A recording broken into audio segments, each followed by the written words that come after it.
Els dies 11 i 12 de juny de 2013, a les instal·lacions de l'Igualada Squash van acollir el Campionat de Catalunya en categoria de menys de 13 anys i de menys de 17 anys, amb més de 50 inscrits.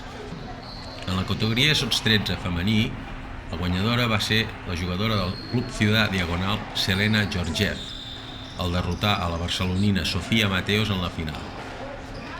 En el quadre masculí, el guanyador va ser Pablo Dolz, del Club Natació Sant Andreu, en derrotar en un emocionant final per 3-2 a Pol Rami del NIC Esports de Barcelona.